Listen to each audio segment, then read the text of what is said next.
Hey everybody, welcome back to Northernlion Plays the Binding of Isaac Afterbirth. Plus, we're on a 1-win streak. Let's not talk about how many losses led us to that streak. Let's focus on the positive, like our mustache. 6 PDJ, D4L3. Speed's fine, rate of fire is bad, but damage is good. Choosing to choosing to ignore the fact that we have Isaac's Heart right now, which means I have to completely change my approach. And things are highly cursed immediately. We no longer... It's going to take a minute. You just got to level with me here, okay? I'm telling you, dude, these cursed runs.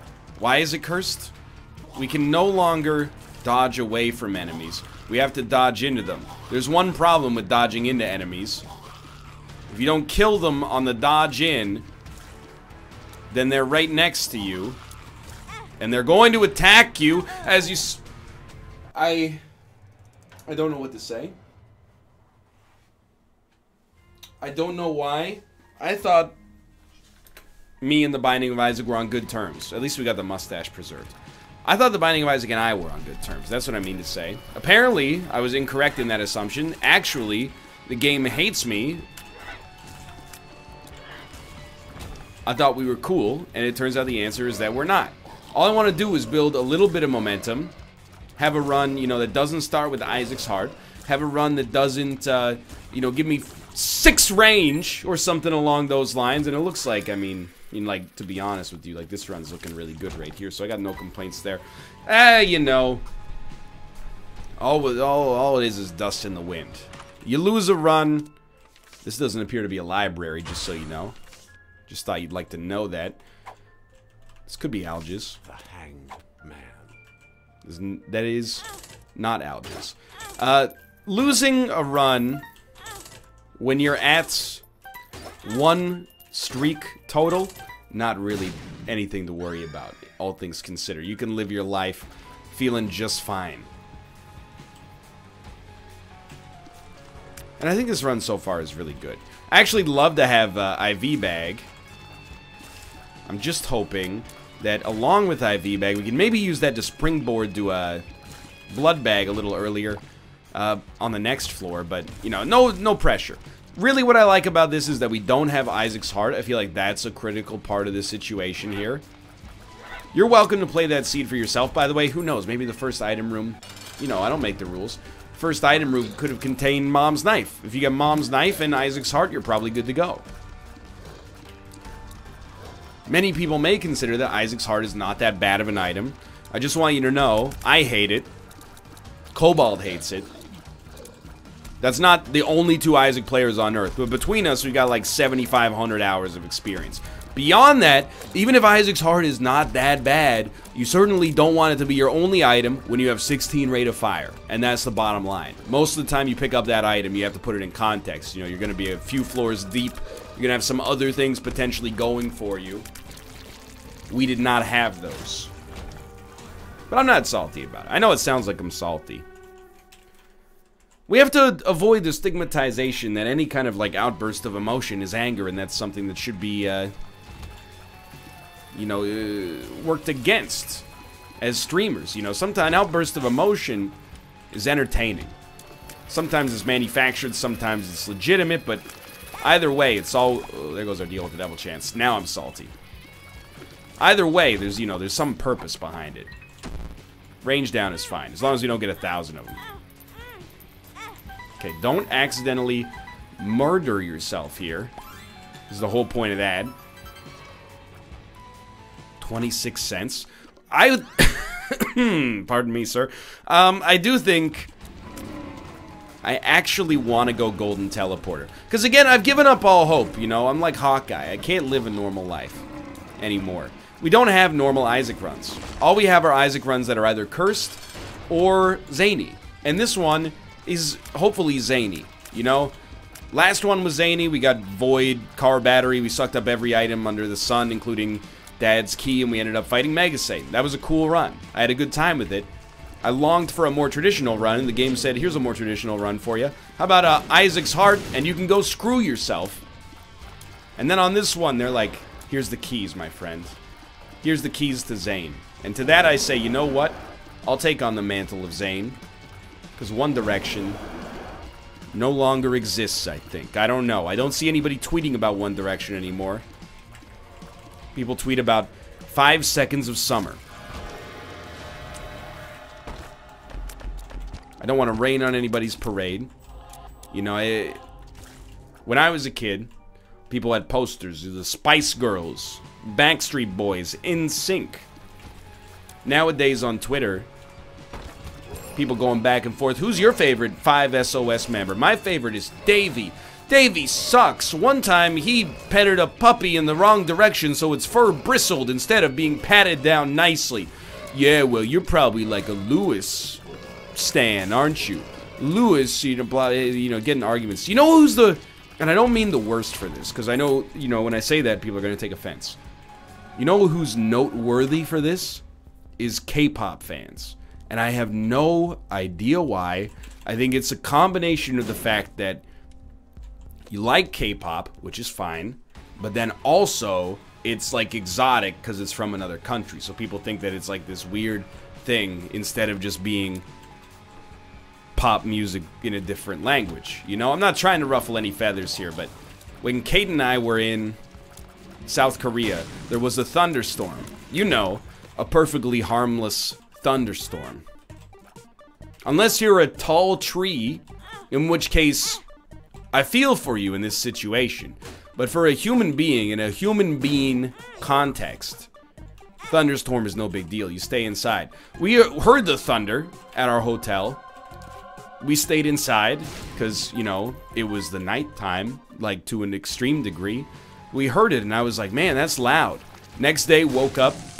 It was a trending hashtag on Twitter. It was like Seoul Thunderstorm. And there were all these people, not from Korea, but from like America, England, Ireland, that were like, oh my god, huge thunderstorm in Seoul. Does anyone know if like G-Dragon is safe? Please stay safe. BTS, don't go outside in the thunderstorm. It's a thunderstorm. These are 21-year-old men with a net worth of like $70 million. You're telling them to stay safe in a thunderstorm? Are you okay? They're gonna be it's a thunderstorm. I don't understand. It's wild, man. I'm not saying that's unique to K-pop. I'm just, as somebody who lived in the country, it's very funny to me when somebody tweets me and their icon is like someone from AOA. I'm like, what are we dealing with here? Because I don't think you're the real person as mentioned in the avatar. I mean, my avatar misrepresents me as well. I am not a cartoon character, sort of. Hold on. Let's get a battery charge here. I'm not trying to be old man, you know, oh, kids these days, blah, blah, blah. I'm just saying it's hard for me to reconcile. Pardon me. That's second secret room. Okay, I'll take my time. We'll get Deal with the Devil after this, and then I'm trying to think, is there any way that we could conceivably leave that Deal with the Devil and then get... I don't think so. Leave that Deal with the Devil. Oh, no, we already got the Deal with the Devil, so we did get an error room, which is nice. Okay, Emperor. We'd rather have a moon card. Oh, dude, this is cool. But, you know, that's just like... I don't want to say kids, because you might be offended by that. It's not really what I mean. It's just people being people, you know? Start here. I guess we could have used the Emperor card to get out of the error room, but I don't know why we would ever do that now that I think about it. It's kind of a stupid idea. The sun is better for allowing us to find our secret rooms. I just thought it was funny because I had never seen that in my life. If there's a hurricane, I'm not going to be the guy who's like, stay safe, Big Bang. Why don't you stay safe, everybody? And I don't want to give you the, you know, I don't want to sound callous, but the reason is because they don't care about everybody. They care about the band that made their favorite song. You know, caring about everybody is exhausting. Caring about Top is easy enough, plus he's done something for you, you know, provided his music as a service for you to purchase and consume. But a thunderstorm, come on. How many people die in thunderstorms annually? It's gotta be under 80? Dude, this is a tough choice. You know what? That's something I should Google. How many people die in thunderstorms annually? Over the last 20 years, the United States averaged 51 annual lightning strike fatalities. placing it just second behind floods for deadly weather.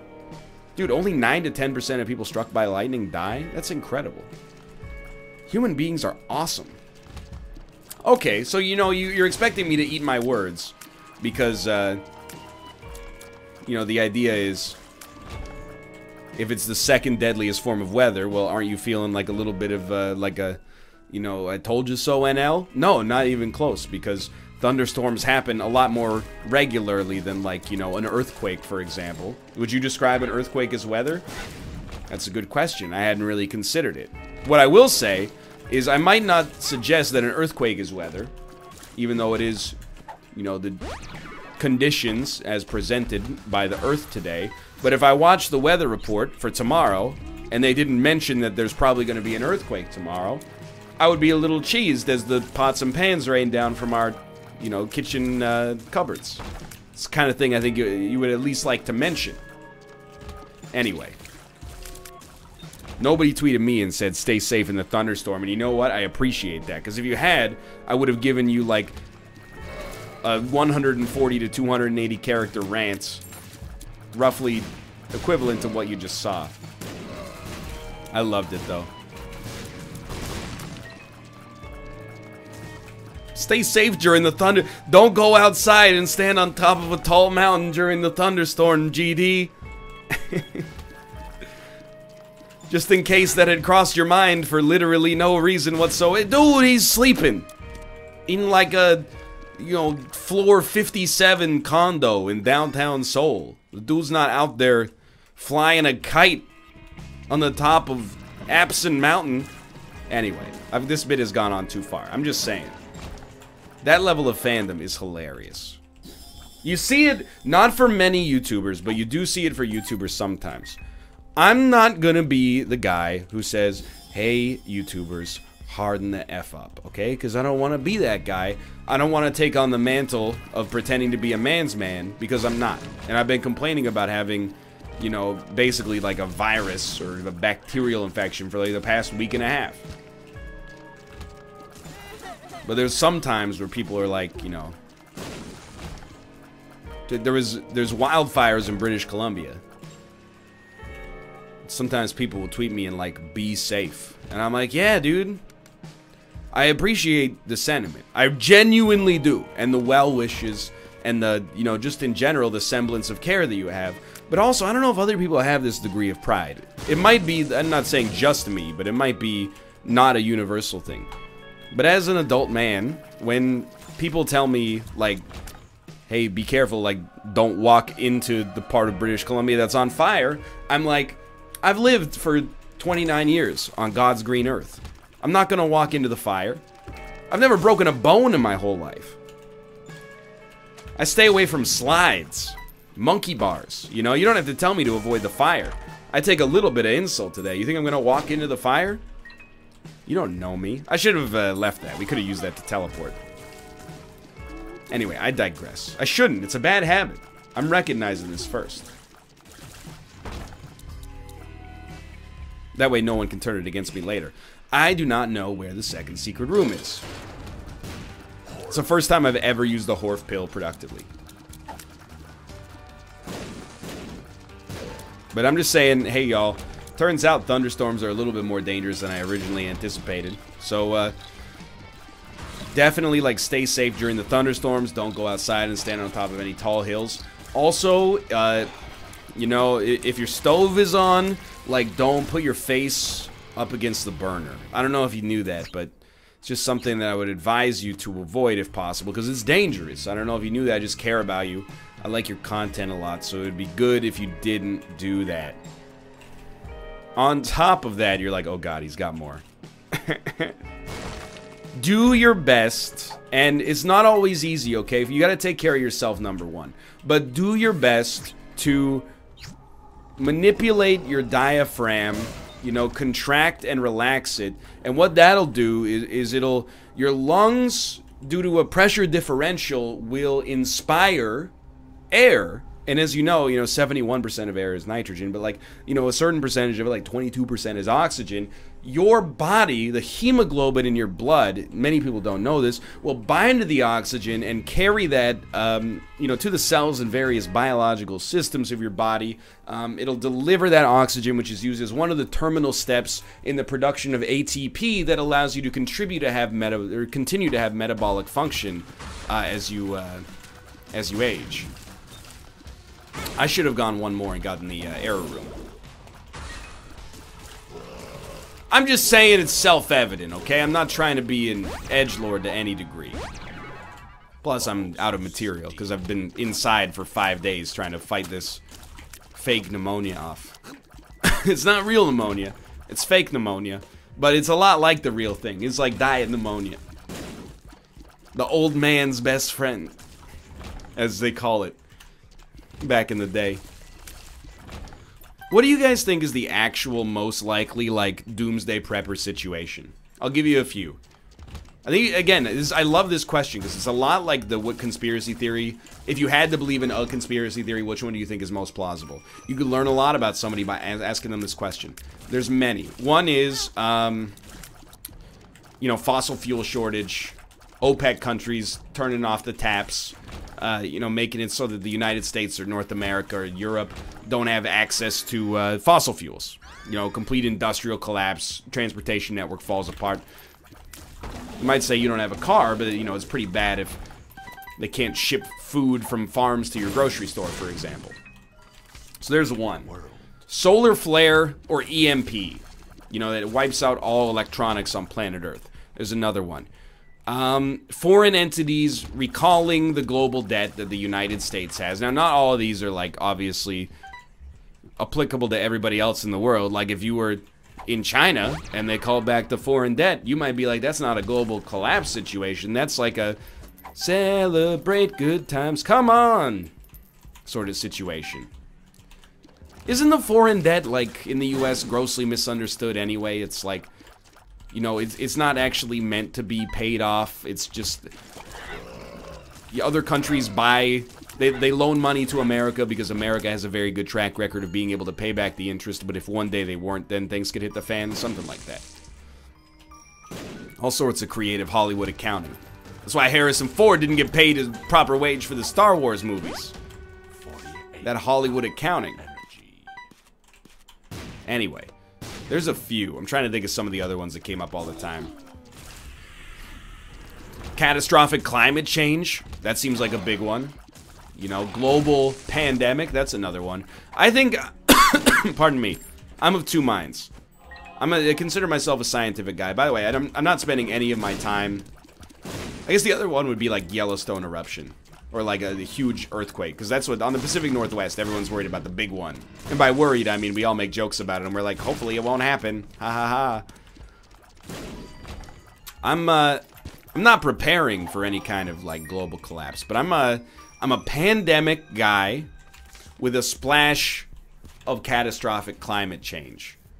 The climate change one I have to shy away from because it's boring. Everybody already knows, oh, I know, NL, tell me something I don't know. Hundreds of thousands to millions of people are going to die because of changes to the environment as a result of man-made climate change. And like half of you right now are going, man, I wish NL wasn't being so political. I'm sorry. I'll try not to be like I am right now. Anyway, I'm not going to get on my soapbox about that, okay? But those just seem like the ones that are like automatic. And of all of them, I'm less concerned about the global pandemic, and I'll tell you why. It's a very selfish reason, but, if a global pandemic happened in, like, the next 30 years, I'm gonna be relatively young, hopefully able-bodied, somewhat physically fit, not in, like, the has abs context, but, like, my immune system should be relatively okay, assuming nothing terrible has happened. And yeah, I mean, 60's not young, but it's like, you're not at the age where they'd be like, when you got a sniffle, we got to take you into the doctor. So that's why, like, on a personal level, the global pandemic one is, like, not so bad. But it would be bad, I don't know. I think most people are probably in the pandemic climate change boat, wouldn't you say? Like, I have to ask, what do you do? I'm ignorant to this stuff. Like, I'm not much of a climate scientist. You live in Hawaii right now, okay? Just think about it. There's a little man playing a ukulele, singing Somewhere Over the Rainbow. Tourists flying in at all times, getting laid. You know what I mean? L-E-I, not L-A-I-D. You can hear it.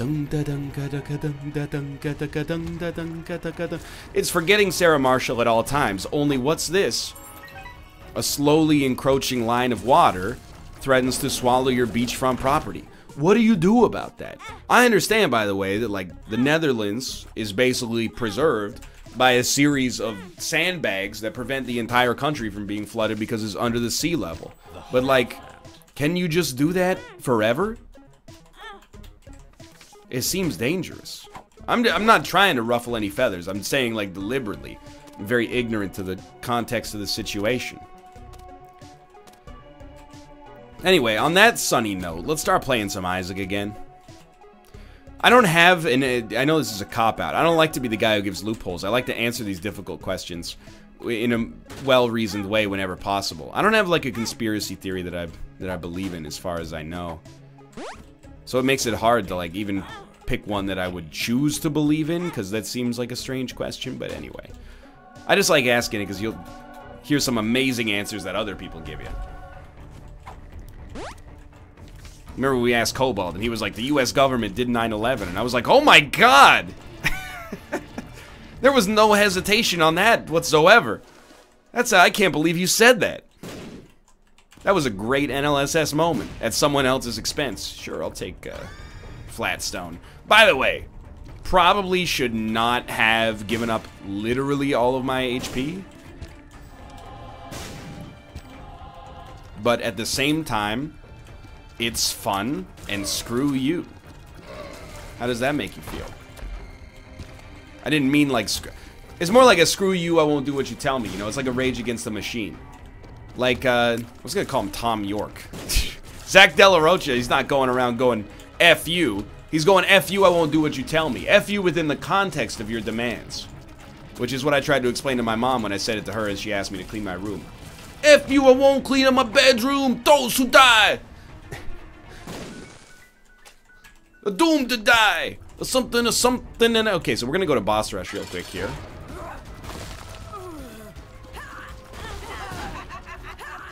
You knew exactly what I meant when I mentioned that Somewhere Over the Rainbow cover, so don't even start with me, okay? I know there's more to Hawaii than ukulele covers of Wizard of Oz songs, forgetting Sarah Marshall, and luau's. Because I've watched Tiny House Hunters, and that's something that comes up on that show all the time. People are like, I want to move to Hawaii. I know you've got an incredibly high frequency of tiny houses, and you have my sympathy for it, so I'm not going to rain any more abuse your way.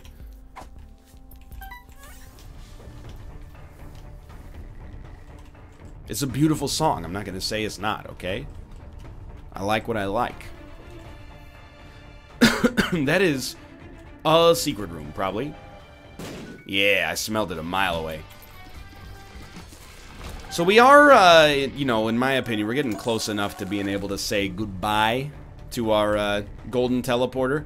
It's done something for us. So it's anchored us in a little absurdity, which means we've been essentially tethered to a kite, drifting around all over the place, but that's okay. We've been to our second secret room. Yes. Teleport out. Error room. Absolutely. What kind of person would I be if I didn't take soy milk here? I wouldn't be myself. I do not want Bob's Rotten Head. If we're gonna have 1 HP, we might as well have 2. That's my hypothesis right now. Get out of here. Get out of you, charlatan! You've done me a great disservice.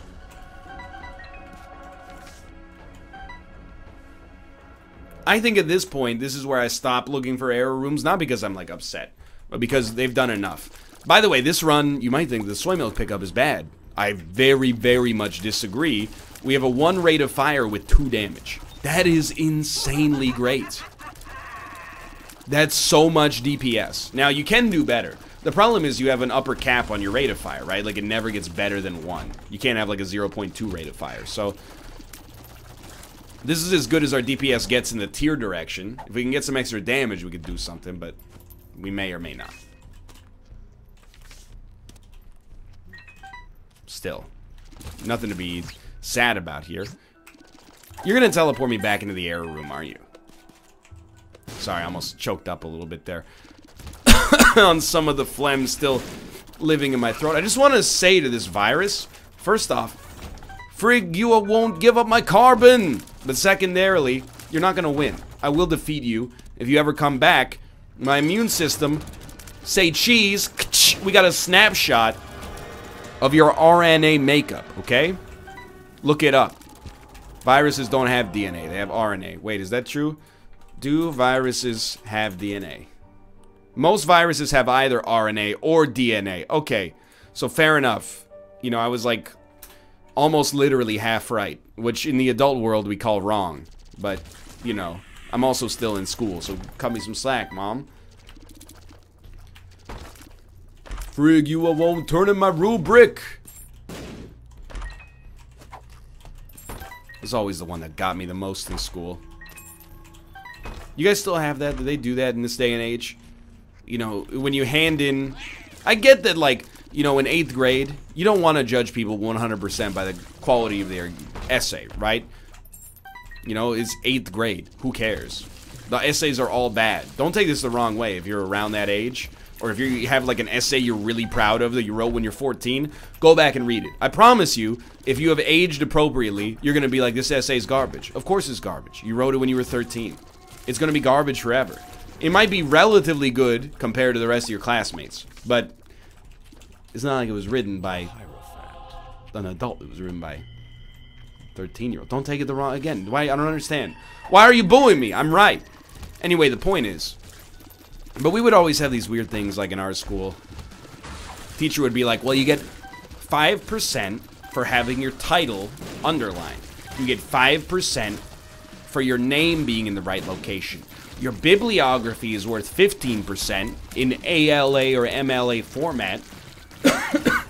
And those are important to some extent. And then they'd always be like, if you don't staple your rubric to the back of your paper, 2% off. Come on now. I get it, you got a lot of papers to grade. As a kid, you have no sympathy for the fact that the teacher actually does a very hard job, and I mean that sincerely. There are still people, and I very much disagree with you, some of you are probably out here thinking this right now, and I don't mean to spotlight you, okay? Because you're entitled to have your own opinion. Do teachers have easy duties? No, but they do only do them 8 months a year, or 10 months a year. They get a couple of months off, and technically, they get paid for it. But do they? Or is their salary where it is as a result of the fact that they also get 2 months off, you know? Just because they collect a paycheck during that time doesn't necessarily mean they're being paid for their time off. It might be prorated throughout the year. Now, having 2 months off annually, that's awesome. But it's not really just 2 months off. You know, you got lesson planning and stuff like that. I was a teacher, and my teaching duties were extremely simple. But it's still harder than most people give it credit for. They think you just walk in and you're like, yeah, I know everything there is to know about history, so here's an hour of history. Okay, now, ding, ding, ding, it's 2:30, my workday's done. Not even close. You know, you gotta grade all these papers.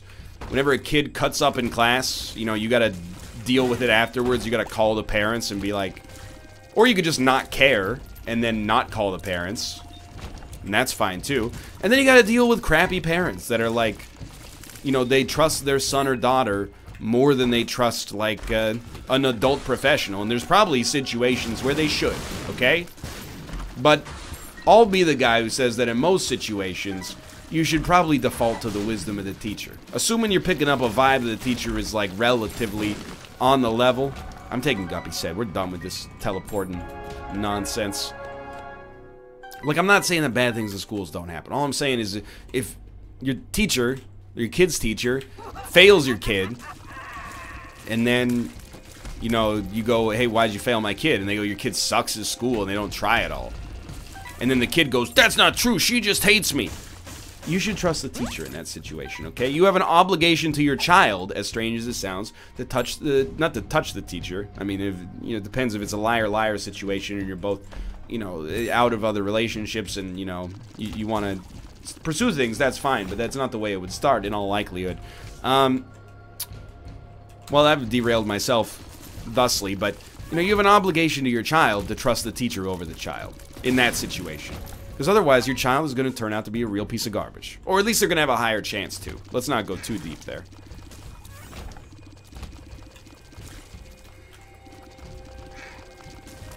I remember when I taught in Korea, told this story a couple times, but it rattles me to this day. I taught at what was essentially an at-will school, which means that parents sent their kids there to learn English, but it wasn't like government school, if that makes sense. Like you were just, it was an optional school. It was like going to swimming lessons or something like that. Like you could opt out at any time. So I was giving some kids some bad grades because they sucked. And I don't mean like their English was bad. I mean they never paid attention in class. You know, you get them in trouble, they come back the next day, they're still cutting up. Never do their homework, or worse, they do their homework but it's clearly plagiarized, because like you talk to the kid in class and you go like, "Hey Indy, how are you?" And they go, "Teacher, I am fart." And then like, you know, when they hand in their recipe for how to cook ramen noodles, it's written in like perfect English and clearly taken from eater.com. So like, lowest grade we could give a kid was a C. I almost had like a network moment where I was like, I'm mad as hell and I can't take it anymore. They gave a kid I wanted to fail a kid because of the fact that he plagiarized, and they were like, you can't fail him, you can only give him a C. And I was like, fine, I'll give him a C. And they were like, well, you can't really give him a C, because then his parents are going to call and be like, why did my kid get a C? And then we're going to have to tell them that their kid cheated, and that's going to be a really uncomfortable situation. So instead, why don't you just give him like a B-? And I was like, alright, I see my role here. This is not a situation like John Lovitz in High School High. I am not going to come in here and change the system. What I am is a white mercenary who speaks unaccented English and is basically here to just be in the brochure as like, we got a Canadian, and they'll be like, oh, nice. I hear Canadians are nice. They speak English. I'll send my kid to this school. It was a train wreck, dude. Still, some of those kids can speak dynamite English in spite of the system. Those kids have got a bright future. Or maybe not. I don't know, because like at this point they would be like, I'm trying to think. I taught kids that were born in the year 2000. They were like 11 when I was there. 11 and 12. They would be like 18 now. And people ask me, they're like, did any of your former students ever contact you? No. Absolutely not. I was there for a year. They saw me like half an hour. 3 times a week. I mean nothing to these children in their lives. And they mean nothing to me. That period of my life is over with. I know that's not what people want. Everyone wants like a Mr. Holland's Opus moment, right? Where they're like, yeah, me and these other kids, we really bonded and we're kindred spirits, separated by generation. No, it's not like that. I was like, how are you? I'm fine, thank you, and you? Alright.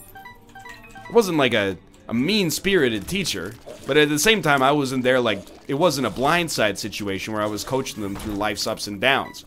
I was a hired gun. You know, it's like being like, do you ever contact the person who gave you swimming lessons when you were 9 years old? No, I don't even remember their name. They don't exist. We interacted with one another for a time to provide a service. And now that time is over with, I hope they're living their best life. I wish no ill will on them at all. Except for a couple of them. Who I don't wish ill will on, but I hope that they've grown up and adjusted better. That's all I'll say about that.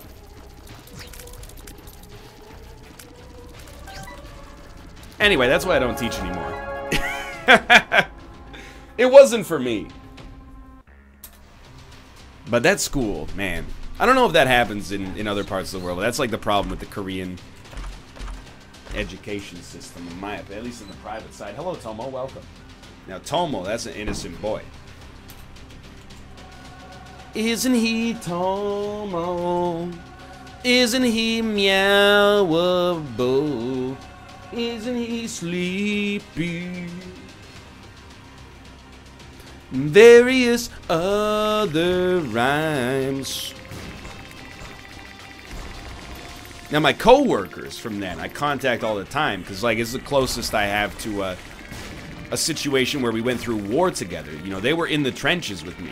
You'd come back to the break room after your 45-minute period 2 class and be like, guess what? One of the 3-year-olds punched me in the testicles. And you'd be like, Derry? And you're like, yeah, it was Derry. How'd you know? And he's like, he's the ball puncher. Could have warned me about it before I went in, Matthew, but that's fine.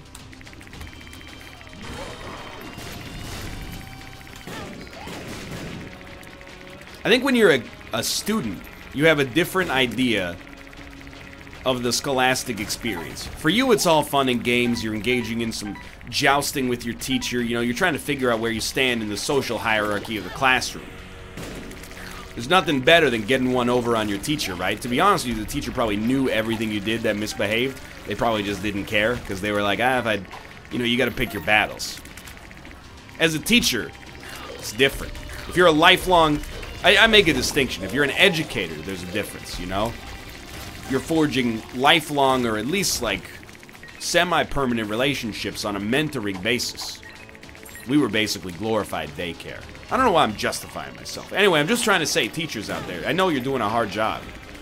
And Pink Floyd, you're not helping. So, teacher, leave those kids alone. Don't be mad at the teacher. They're just doing their friggin' job.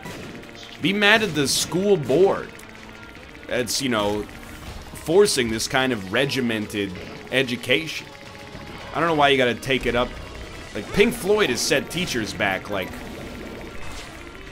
50 years with that one song.